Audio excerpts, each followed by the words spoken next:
สวัสดีครับผู้ฟังทุกท่านครับพบกับรายการรักสิ่งแวดล้อมทางสวทแพร่ FM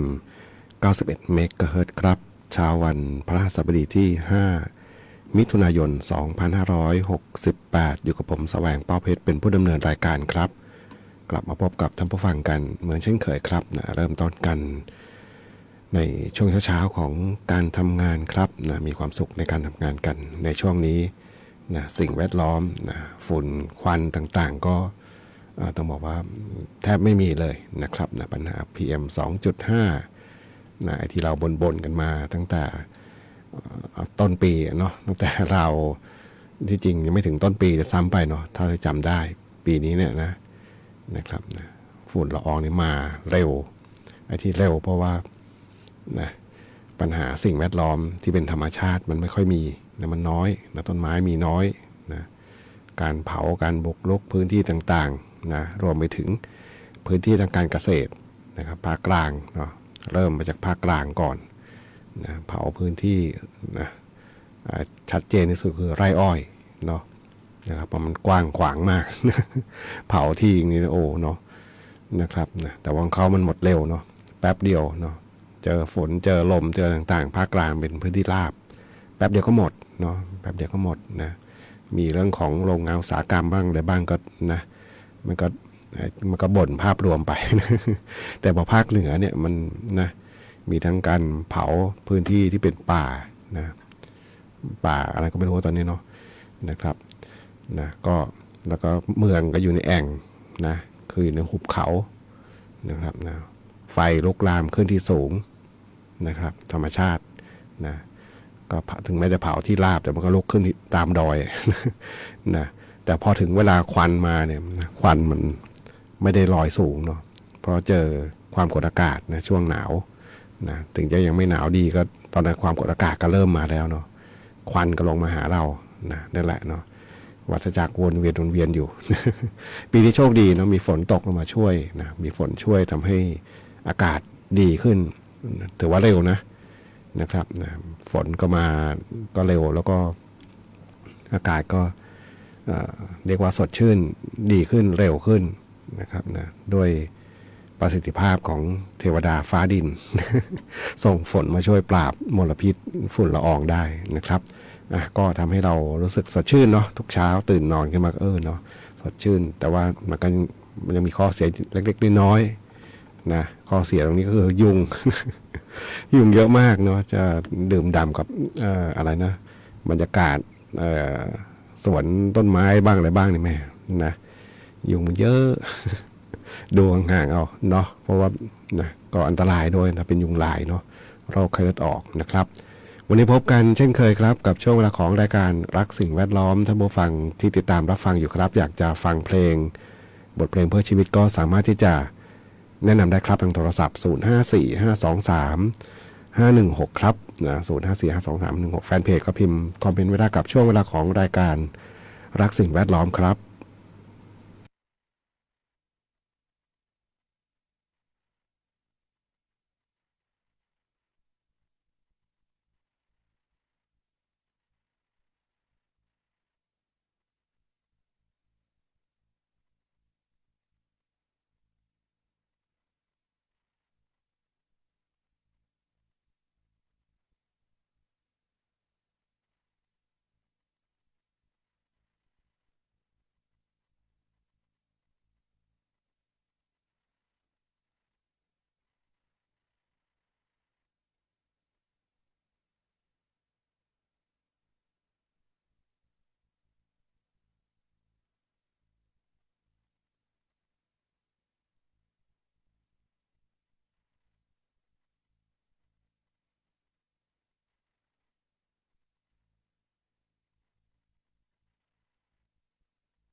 9:28 นาทีครับกับช่วงเวลาของรายการรักสิ่งแวดล้อมทางสวทแพร่ FM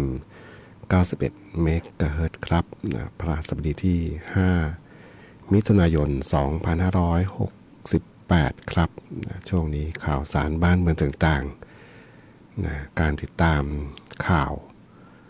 ไม่ว่าจะเป็นเรื่องที่อาจจะเกี่ยวกับสุขภาพร่างกายโรคภัยไข้เจ็บการที่ต้องป้องกันตนเองบางคนก็บอกโอ้เนาะ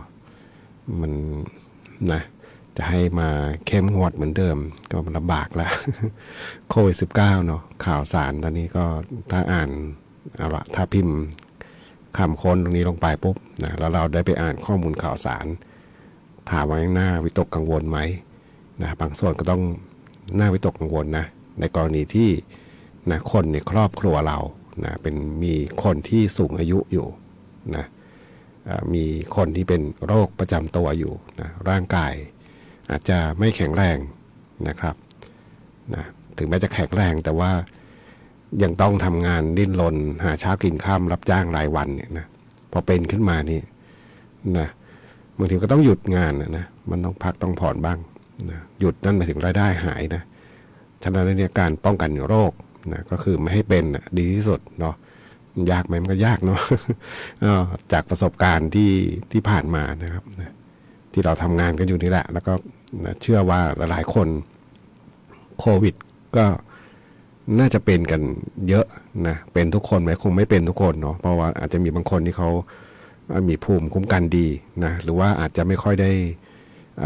เข้าสังคมกับคนมากนักอยู่คือไม่ได้หมายถึงว่าเป็นคนที่ไม่ดีคือเป็นคนที่ไม่ได้มีงานการที่ต้องอยู่ร่วมกับคนหมู่มากเนาะคือทำงานทำการอยู่ในชุมชนแล้วก็ไม่พบปะผู้คนเยอะลูกหลานไม่ได้เข้ามาเยี่ยมเยียนบ่อยอะไรแบบนี้เนาะคนเหล่านี้ก็อาจจะไม่ได้เป็นหรอกเนาะอาจจะหลุดรอดมาแล้วก็มีจำนวนหนึ่งที่เขาฉีดวัคซีนแล้วก็ไม่เป็นเลยอะไรแบบนี้เนาะหมายถึงว่าเป็นไข้ก็แค่ไข้เพราะวัคซีนอาจจะมีเนาะนะครับก็มีคือโอกาสจะติดโรคมันน้อยเนาะด้วยวิธีการทำงานด้วยนะครับแต่ว่าถ้าคนที่แต่ว่าโดยก็มีส่วนน้อยเนาะเพราะว่าโดยส่วนใหญ่เราก็ต้องมีสังคมมีงานการที่ทำงานรวมกับคนจำนวนมากแต่ถามว่ารอดไหมบางคนมันยาก เอาตัวผู้จัดรายการแล้วก็ทีมงานหลายคนนี่นะการทำงานคือบางทีบางครั้งก็ไม่รู้ว่าติดจากใครเป็นคนติดมาก่อนทั้งที่งานต่างๆก็พยายามป้องกันเนาะแอลกอฮอล์ฉีดกันจนอะไรมองไปข้างในโต๊ะข้างในตรงข้ามผู้จัดรายการนี่แหละไอ้เจ้าผ้าพรมต่างๆเนี่ยซีดเลย ซีดเพราะแอลกอฮอล์นะสีสันต่างๆหมายเลขคโลพันธ์เพราะของนี้เป็นของหลวงเนาะมีคโลพันธ์ลบจางหมดสีไมโครโฟนสีต่างๆเจอแอลกอฮอล์ฉีดถ้าจะจุ่มเลยมั้ง แต่ถามว่าคนที่มาจัดรายการที่ตอนนั้นนะไม่มีใครหลุดพ้นรอดไปจากโควิด -19 สักคนเลยดูเหมือนจะเป็นกันทุกคนเลยนะครับไม่รู้ว่าเป็นก่อนเป็นหลังไม่รู้ว่าแต่ว่าเป็นทุกคน เล่าให้ฟังนี่มันไม่ใช่ขำเพราะว่าอะไรนะเพราะคือก็พยายามไงทุกคนพยายามเต็มที่ไม่ได้เช็ดลูกบิดกุญแจถ้าจะเอาแอลกอฮอล์ไปล้างที่ปอดแล้ว มันก็เป็นไม่รู้มันคือการทำงานด้วยแล้วก็บ้างก็ว่าเจ้าเชื้อมันสามารถจะเกาะอยู่ตามโลหะแล้วที่มีโลหะแล้วมันอุณหภูมิต่ำๆเนี่ยหมายถึงเย็นเนี่ยได้นานหลายวันประมาณนี้เนาะก็หาหนทางช่องทางที่จะป้องกันกันแต่ว่ามันก็ไม่รอด เป็นกันเนาะแต่ว่าโดยอาการที่เป็นก็ไม่ได้รุนแรงมากอาจจะด้วยเรื่องของวัคซีนด้วยของร่างกายที่ยังแต่ละคนก็ยังเป็นคนที่สุขภาพดีอยู่แข็งแรงอยู่นะครับก็เลยทำให้พอเป็นมาก็ไม่ได้รุนแรงมากนักนะครับแต่ว่าถามว่าเจ็บไข้มากไหมเนี่ยบางคนก็เหมือนกับแพ้อากาศเหมือนกับภูมิแพ้นี่แหละเนาะผมอย่างพูดต่อผมเหมือนภูมิแพ้เลยมันเหมือนลักษณะจะมีไข้นะครับ แล้ววันสองวันไข้ไม่มีนะแต่ว่าน้ำมูกอะไรยังมีอยู่นะครับนะแล้วก็หายนะแต่ว่ามันก็ยังถ้าตรวจไอ้เจ้า ATK มันก็ยังขึ้นขีดสีแดงอะไรประมาณนี้เนาะก็ยังหมายถึงว่ายังเป็นมีโรคอยู่นะครับนะบางคนก็หนักนะบางคนก็เป็นแล้วหนักเลยนะครับนะโควิด-19 ตอนนี้นี่เท่าที่ติดตามข่าวก็มีการระบาดเยอะนะครับนะทั้งกรุงเทพเองทั้งเมืองใหญ่ๆนะครับนะที่เขามีการเก็บข้อมูลกันนะมีการติดเชื้อกันในจำนวนค่อนข้างเยอะนะวงกว้างแล้วก็โรงเรียนบางโรงเรียนนะในกรุงเทพเนี่ยถึงก็ต้องหยุดนะไม่หยุดเรียนนะต้องต้องหยุดเอาเด็กมาโรงเรียนนะครับนะแล้วก็ให้รักษาตัวแล้วก็ใช้ระบบเรียนออนไลน์ก็มีนะในกรุงเทพนะไม่ใช่บ้านเราเนาะอันนี้ก็คือโรคที่มันยังมีอยู่นะมันคงไม่หายไปไหนเนาะแต่ว่าทางการแพทย์ก็บอกว่ามันจะไม่แข็งแรงนะต่อเชื้อนะมันจะอ่อนแอลงนะมันจะอ่อนแอลงไปเรื่อยๆเนาะก็นั่นคือแง่ดีบางอย่างที่ทำให้รู้สึกนะอย่างน้อยเชื้อมันก็อ่อนแอลงเนาะนะครับแต่ก็อย่าวางใจเนาะ ไม่มีอะไร100%นะครับไปฟังเพลงกันต่อนะครับกับช่วงเวลาของรายการรักสิ่งแวดล้อมทางสวทแพร่ FM 91 เมกะเฮิรตซ์ครับ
ได้รับฟังผ่านไปครับนะกับงานเพลงแค่นั้นของคุณปูพงษ์สิทธิ์คัมภีร์ในช่วงเวลาของรายการรักสิ่งแวดล้อมทางสวทแพร่ FM 91 เมกะเฮิรตซ์ครับนะซึ่งคุณผู้ฟังนะสามารถที่จะติดตามรับฟังได้ทุกวันจันทร์จนถึงวันศุกร์ครับนะหลังจากรับฟังข่าว 9 นาฬิกาถึงเวลา 10 นาฬิกานะครับนะก็ยังคงมีเพลงเพื่อชีวิตมาเปิดครับท่านผู้ฟังได้รับฟังกันเป็นความสุขกันในช่วงเช้าๆของการทำงานครับนะ9 นาฬิกา 46 นาทีครับนะ5 มิถุนายน 2568 ครับนะแล้วก็วันนี้วันสำคัญนะระดับโลกเลยนะวันสิ่งแวดล้อมโลกนะครับนะวันสิ่งแวดล้อมโลกนะครับนะซึ่งปีนี้เนี่ยนะเขาเรียกนะเขาบอกใช้คำว่าชูทีมนะก็คือการต่อสู้กับขยะพลาสติกนะเน้นย้ำวิกฤตขยะพลาสติกเนี่ย400 ล้านตันต่อปีนะทั่วโลกนะของไทยนี่เขาคิดนะเขาคิดบอกว่าของไทยเราเนี่ยนะมีผลผลิตเนาะใช้คำว่าผลผลิตขยะพลาสติกเนี่ยประมาณ 2.24 ล้านตันต่อปีนะครับนะใช้งบประมาณของรัฐในการจัดการปัญหาขยะพลาสติกเนี่ย20 ล้านนะประมาณ20 ล้านนะในการจัดการขยะพลาสติกนะครับนะแล้วก็สามารถที่จะนำกลับมาใช้ประโยชน์นำกลับคืนมาใช้ประโยชน์ได้เนี่ยประมาณ 25.4% นะเขาไม่ได้บอกเป็นตันนะตอนกลับมาใช้ประโยชน์ประมาณ 25% เนาะ2.2 ล้านตันต่อปีนะกลับมาใช้ประโยชน์คืนได้เนี่ยนะประมาณ 25% เนาะใช้เงินจัดการไป20 ล้านนะครับนี่คือข้อมูลตัวเลขเนาะนะครับนะเพราะว่าขยะพลาสติกนี่คือปัญหาระดับโลกนะบางประเทศก็เอาใจใส่มากหน่อยนะบางประเทศก็อาจจะไม่ค่อยได้สนใจเท่าไหร่เนาะนะครับพูดถึงขยะเนี่ยนะบางคนบอกทำไมคนทิ้งขยะไม่เป็นที่เป็นทางนะเขาบอกมันมีวิธีคิดนะบางประเทศเนี่ยอันนี้ตัวอย่างประเทศหนึ่งนะญี่ปุ่นนะผมไม่เคยไปเนาะ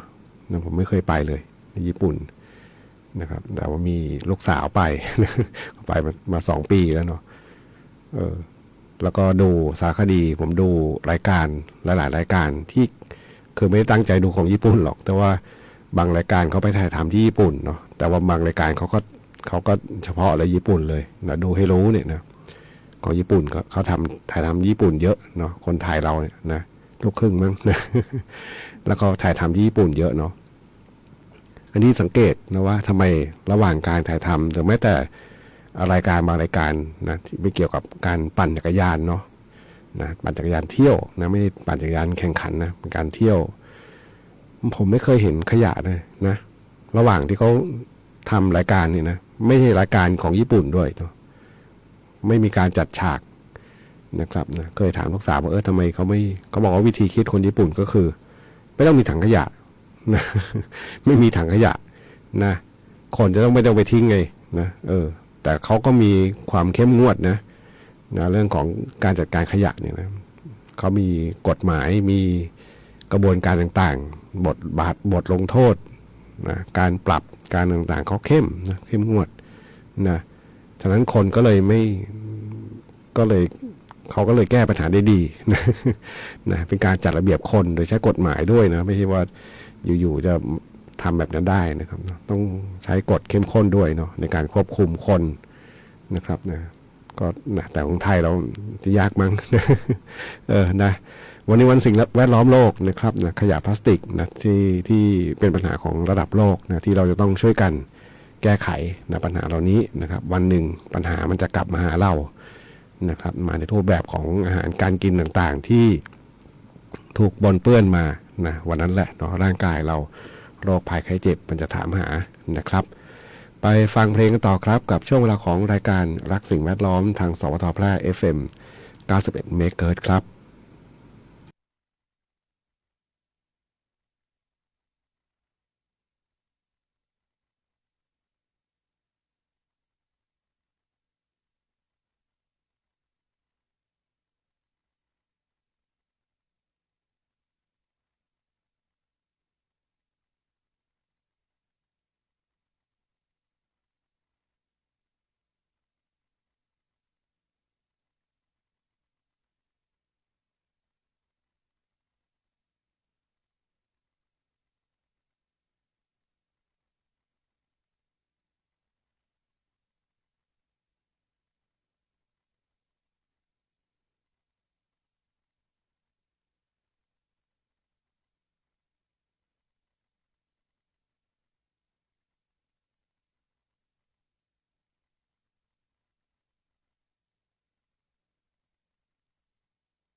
9:55 นาทีครับกับช่วงเวลาของรายการรักสิ่งแวดล้อมทางสวทแพร่ FM